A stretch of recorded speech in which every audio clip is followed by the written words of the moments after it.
Good day, Sir JM, and we are Group Dog. So we will talk about fisheries management and its impacts on our marine ecosystems. Fisheries management is about controlling fishing activities to keep fish populations healthy and ensure that fishing remains sustainable. It helps protect the environment, supports the fishing industry, and ensures there is enough fish for future generation. So, si fisheries management is all about control ng ating mga palaisdaan upang mapanatili malusog ang mga populasyon ng mga isda at masiguro na ang pangingisda ay magpatuloy ng sustainable or may mapagkukuhanan. Ito ay tumutulong upang protektahan ang kalikasan, sumusuporta sa industriya ng ating palaisdaan at tiyakin na may sapat na isda para sa mga susunod na henerasyon. Why fisheries management is important? Number 1, keep fish populations healthy. Without proper management, fish can be overfished and their numbers can drop, affecting the ecosystem. So meaning, kung walang tamang pamamahala, maaaring ma-overfish ang mga isda at bumaba ang kanilang bilang na makakaapekto sa ecosystem. Number 2, support the economy. Many people rely on fishing for their jobs. Effective management ensures a stable fishing industry that supports local economies. So, marami po kasing taong maato sa pangingisda para sa kanilang trabaho. Ang tamang pamamahala ay nasisiguro ng matatag na industriya ng pangingisda na sumusuporta sa mga lokal na ekonomiya. Number 3, food security. Fish is an important food source for many people around the world. Managing fisheries ensures a steady supply of fish for food. So, meaning, ang isda kasi ay isang mahalagang pinagkukunan ng pagkain para sa maraming tao sa buong mundo. Ang tamang pamamahala ng pangingisda ay nagsisiguro ng tuloy-tuloy na supply ng isda para sa ating pagkain. Number 4, protect the environment. Healthy fish populations are key to maintaining balanced ecosystem in the ocean. Kasi po, ang malusog na populasyon ng isda ay mahalaga upang mapanatili ang balanse ng ating ecosystem or ng ating karagatan. Number 5, support fishing communities. Fisheries management also takes into account the social and cultural importance of fishing to communities.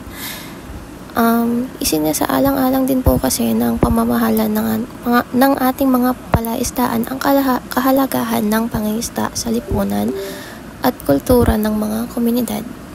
Now, let's talk about the key principles of fisheries management. Number 1, sustainability. The goal is to make sure fish populations are not overexploited and can continue to reproduce. So, ibig sabihin po, ang layunin ng fisheries management ay tiyakin na ang mga populasyon ng isda ay hindi ma-overfish at patuloy na makapagpaparami. Number 2, precautionary approach. When there is uncertainty about fish populations, management takes careful action to avoid overfishing. So, kapag daw po merong kalagayan na hindi tiyak tungkol sa populasyon ng isda, ang pamamahala ay kumikilos na maingat upang maiwasan ang overfishing. Number 3, adaptive management. Strategies should be flexible, changing as needed based on new information or unexpected changes in fish populations. So, ang mga strategy ay dapat daw po na flexible at ito ay nagbabago ayon sa pangangailangan batay po sa bagong impormasyon o hindi inaasahang pagbabago sa populasyon ng isda. Number 4, ecosystem-based management.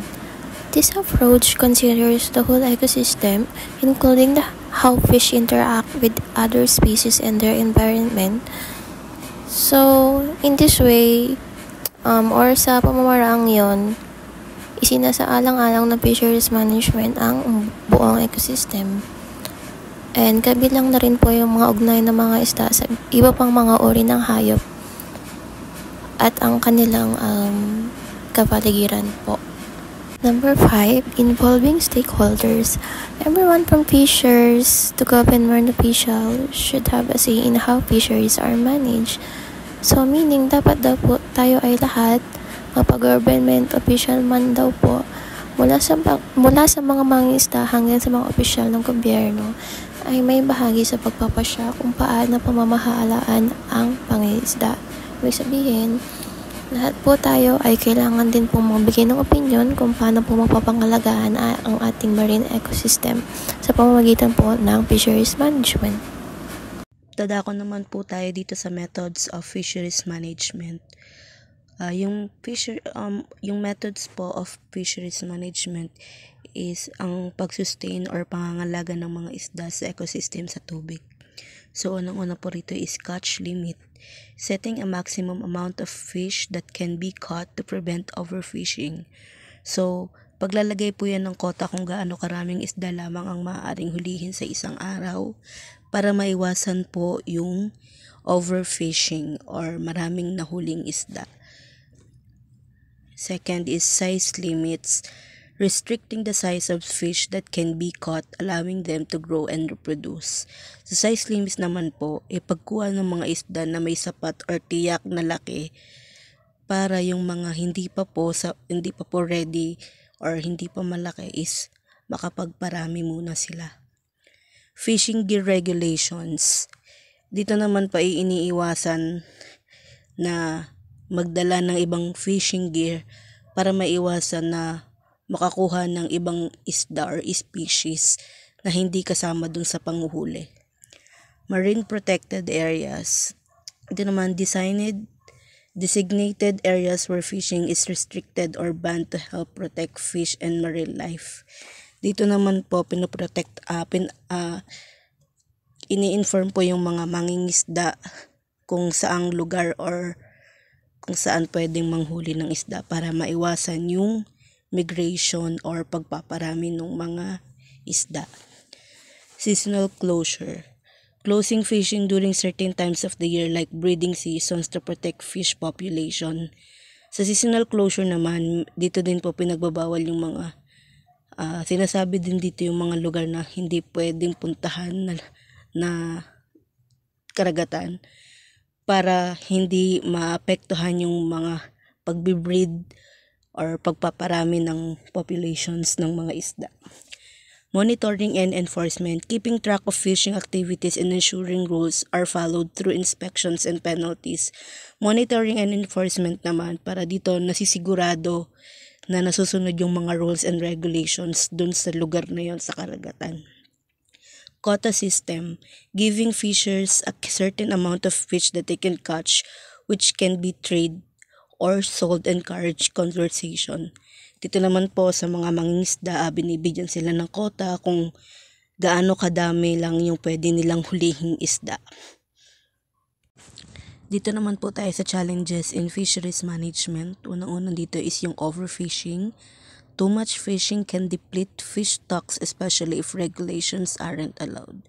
So, kapag wala pong nagbabawal ng overfishing, is maapektuhan po yung mga isda or yung mga stock ng isda.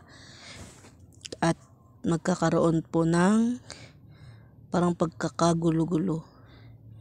Challenge, climate change, warning oceans and changing weather patterns affect fish populations and their migration, making management harder.